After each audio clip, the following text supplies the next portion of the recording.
Thank you very much for the compliments that you gave me for my last and first visit with you.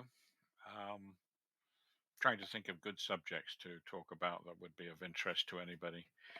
And then I thought to myself, well, in those days, there were things that modern day um, civilization has no idea about. And one of them is the effects of a famine and a drought. And when I was a kid, my my dad took me on a day's outing, packed up sandwiches, and took us to the Nairobi Game Park. Now, the game park is a huge, huge area of land, um, protected by what they call Daskaris, which are um, guards, but not in that many volume, but just they were available, and they used to drive around in Land Rovers and monitor the park overall in a very, very sort of minimal way. To get into the park, you go through a welcome gate, and you would pay a small subscription, and we would go in. Well, we had packed up sandwiches that day to go pretty much for the day because it's such a big area and it houses just about every kind of African animal you can imagine. The idea being that enclosed within the park, um, they were kind of protected from poachers and outside influences. I'm going to say to drive through the park, it was on a dirt track, and you'd follow the dirt track, and it would go in a somewhat of a circle around the perimeter of the park, but there would be cross. Streets that would cut you across the park if you wanted to cut your visit shorter, etc. And this was in the period when there had been a 7 year drought. And when I say a 7 year drought, I mean not one drop of rain in 7 years. So you can imagine the devastation that had taken place from the lack of water within the environment that it was. And there was no water replacement program, nothing like that. They just were left to fend for themselves, and the wild animals would just try to be wild animals and survive, which was devastating. I remember as soon as we drove through the gate and entered into the park itself, there were carcasses everywhere. The stench was horrendous, and it was horrendous pretty much throughout the whole environment. But if a father could have given a kid a better training, I can't think of one. I learnt respect for nature. I learnt respect for preservation, for survival, and for the good things that we all live with and have. And it's never left me. Um, to this day, my kids have always joked because I clean my plate. I always do, and I always will. I cannot stand waste of food of any kind, and I just don't believe in it. Anyway, that's diversing, but my point is that these animals had to learn to survive, and many, many, many of them didn't survive. But in amongst them, there were survivors. There were animals that were still walking around and looking very, very weak, malnourished, and obviously dehydrated. And as we went through the park, um, the wildebeest were probably the most memorable because they're a fairly big animal. And when you see one of them just their body just lying on the ground rotting, it really makes you think. But in amongst them, these survivors also, for whatever way, shape, or form, found a way of surviving. And I guess in our society today, it works very similarly. There are the survivors, and there are the ones that don't survive, and that's what filters out the human race as well. I remember as we drove through the park, um, we came across a family of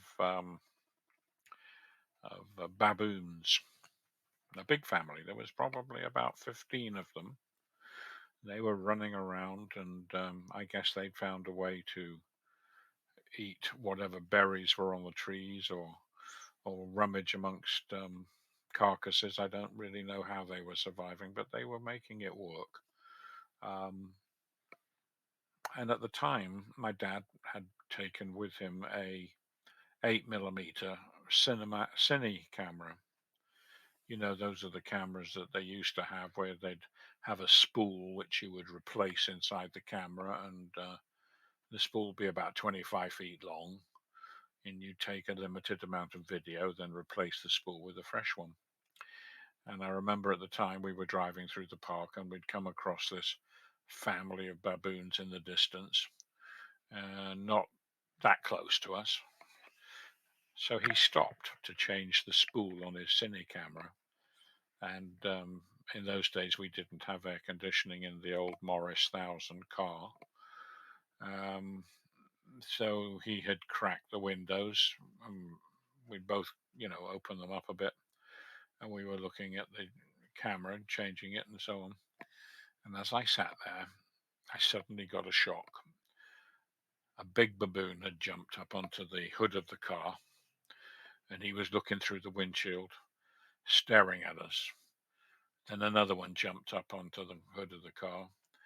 And of course, my dad was rushing to try and get the camera set up.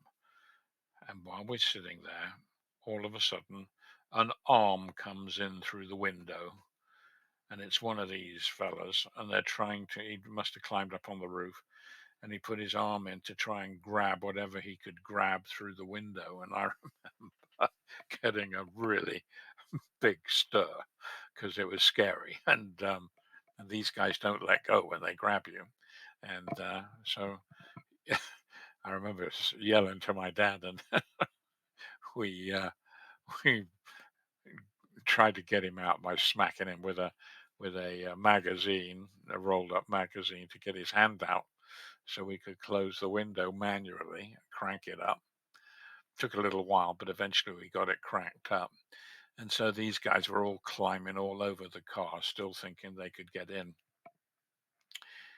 Well, after they realized that this was not going to happen, baboons have a way of showing their disrespect for you. And so they all decide to urinate all over the hood. And that's their way of telling you, forget you, we're not interested in seeing you anymore. And as they did so, they leapt off the car and ran off into the bush. And it was really an experience I'll never forget, actually. The other experience I will never forget was as we drove through the park.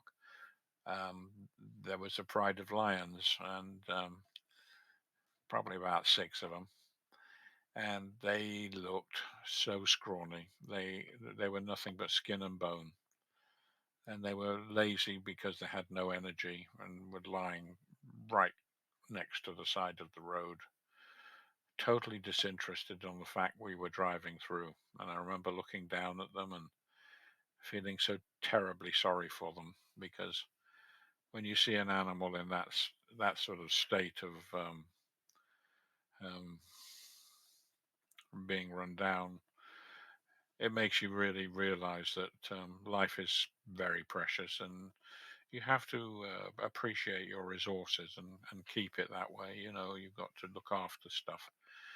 Anyway, didn't mean to make you sad, but I wanted to emphasize to you how things like going through a game park in those years ago had such a dramatic effect in my mind over the years of what is important in life.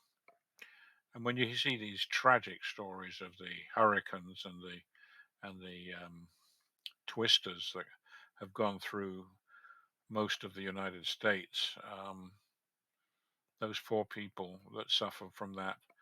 What we don't hear about, and very rarely, is you get the news break of how the tornado went going crashing through a township or whatever and destroyed it, left it flat. You get the pictures. The news people are only interested in drama. But what we don't hear about is what happens to the people after this has happened and how long it takes them to rebuild their lives. I mean, I've dealt with many people in my life in the housing industry, being a salesman in the business, and I know that when people buy a house, it's the biggest investment that they ever make. And the concept of replacing that big investment, which mostly was probably bought with borrowed money, is almost a non-issue. And I have always thought that is a huge tragedy that is not really talked about enough.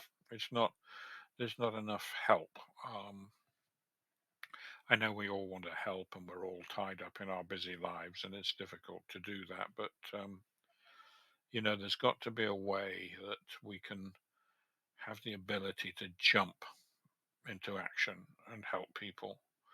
Meaning that we need reserve supplies and reserve temporary housing readily available on all occasions to move in there the minute this happens so that their suffering is minimized. Anyway, that's enough of my little political bit, but just wanted to say that so many things in life have to be valued, and Mother Nature is a force to be reckoned with. None of us have the ability to deal with Mother Nature when she's angry, and it leaves a huge impact on the world when Mother Nature decides to do something tough. I feel like things are um, in a change right now in the world. We're getting a lot of extra storms and things, and they blame it on human activity. And I'm sure that there is some relevance to that. But the truth is that the world has always been in a cycle of change. Some eras are frozen, some eras are extra hot, and so on. Storms are generated by hot and cold happenings and such. And so, I find it difficult to hold mankind completely to blame. I'm sure we are guilty of impact, but we can't underestimate Mother Nature. And Mother Nature has a course of action that we cannot argue with. And if you look at the mighty God who created this world, it wasn't an accident that this planet was, I'm going to say, as successful as it was from a human point of view, putting m- so incredible a machine on the planet.